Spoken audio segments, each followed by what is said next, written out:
जाओ जाओ भाई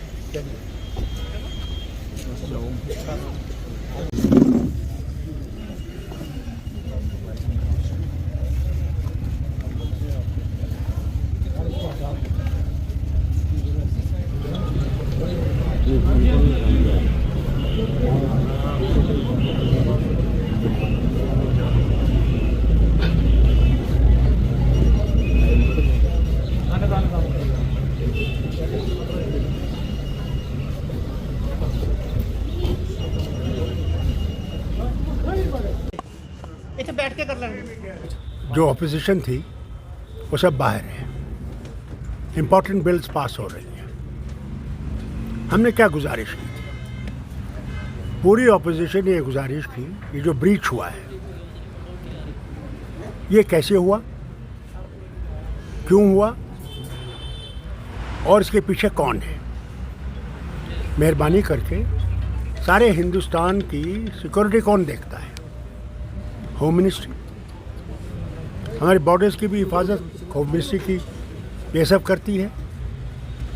पार्लियामेंट की भी हिफाजत होम मिनिस्ट्री के ही, पुलिस वाले हों बाकी हों, सारे होम मिनिस्ट्री से। हमारी गुजारिश थी कि होम मिनिस्टर साहब तशरीफ लाए और ये पूरा बताएं। हमने कोई झगड़ा नहीं करना था, हम ये जानना चाहते थे कैसे हुआ, क्या हो सकता था। ये बम लाते, ये जहरीली गैस लाते जिससे खुदा जाने कितने एमपी मर गए होते है। ये कैसे हुआ? नई पार्लियामेंट है और कहा गया कि ये इतनी सिक्योर है कि जितना अमेरिका का गोल्ड वो फोर्ट नॉक्स में है उससे ज़्यादा सिक्योरिटी यहाँ है।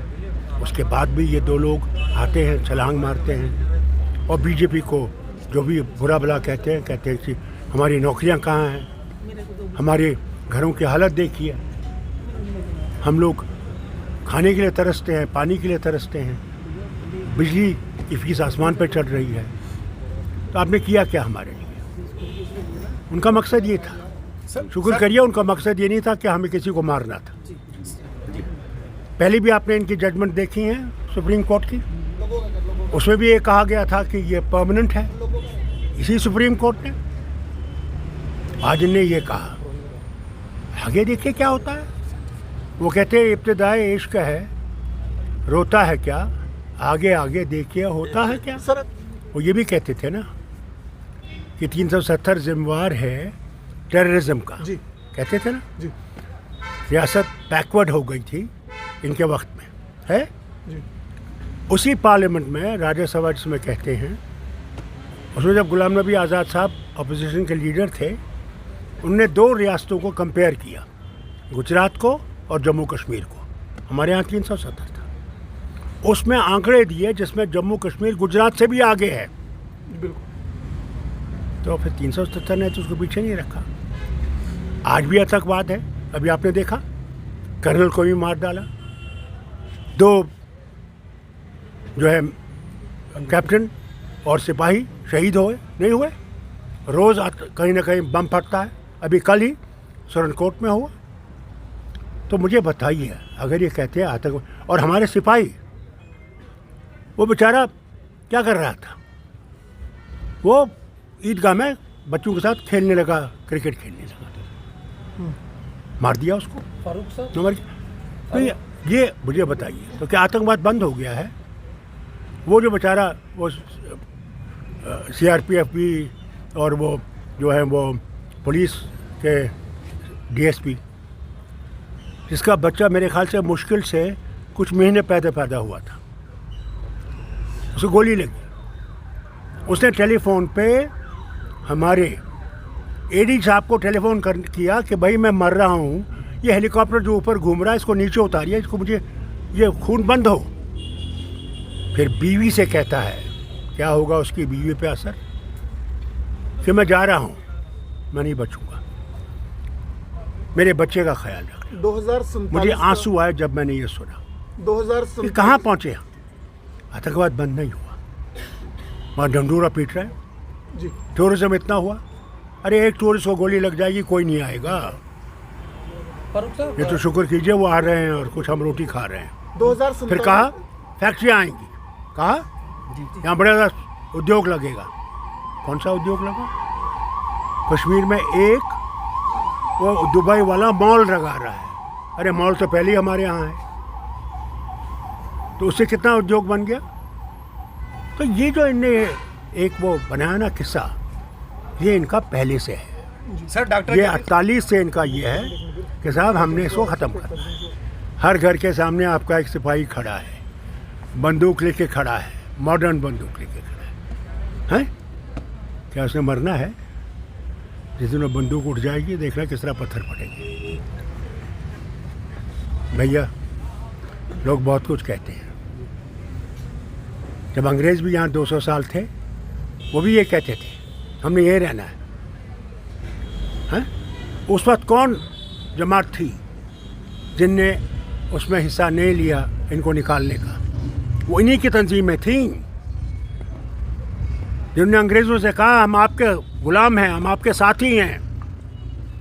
उस वक्त इंडियन नेशनल कांग्रेस के लोग थे जो खड़े हो गए। भगत सिंह था, वो 3 उठे और भारत को आज़ाद करने के लिए अपनी जान दी, फांसी पर चढ़ गए। सर तो क्या आप समझते हैं कि हर एक चीज़ परमानेंट है? अरे हम परमानेंट नहीं है इस दुनिया में।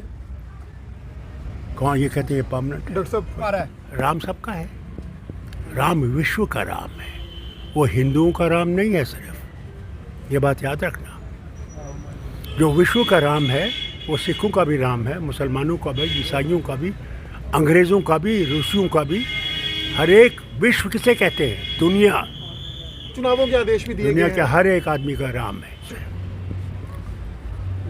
मुझे बहुत उम्मीदें थी इनसे, उच्च न्यायालय से, कि इंसाफ करेंगे। फारूक साहब अगर ये 370 ठीक है, उस पर ये सोच रहे थे, मगर स्टेटहुड तो बहाल कर सकते थे, क्यों रुक गए?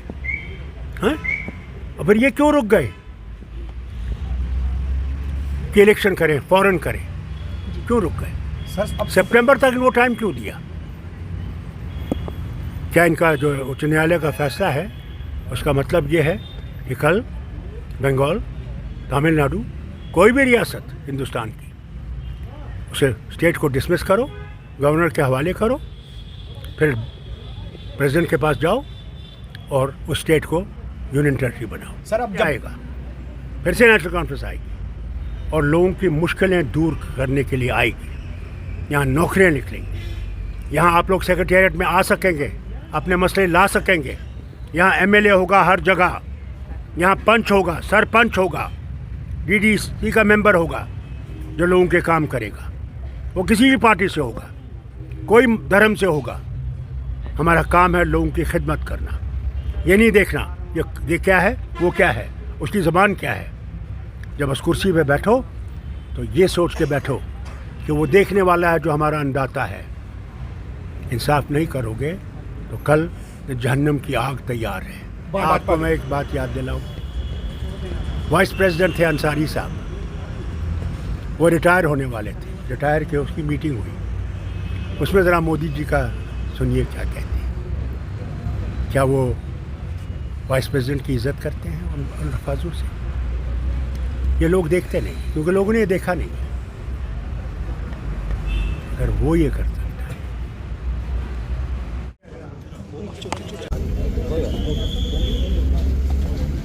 बहुत बहुत शुक्रिया। प्रभु आप लोगों को सलामत रखे, खुश रखे और आपको मुश्किलें दूर करें, क्योंकि आप पे भी बहुत आता हमारे मीडिया पे ज़बरदस्त आता, कुछ लिख नहीं सकती, बोल नहीं सकती, ये दूर हो जाए। चलो भाई लोगों,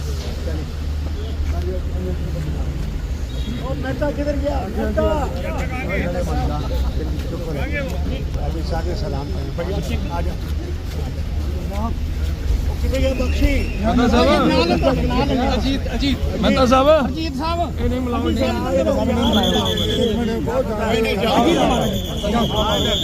ਇਹ ਆਗੇ ਆਗੇ ਪਾਰਟੀ ਦੇ ਬੰਦੇ ਨਹੀਂ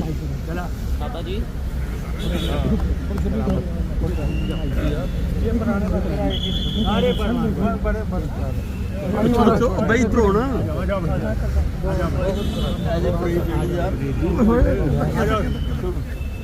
ਬੰਚੂ ਨੂੰ ਮੇਰੇ ਕੋਲ ਬੁਲਾ ਲੈਣਾ पापा जी आपकी मोहब्बत का शुक्रिया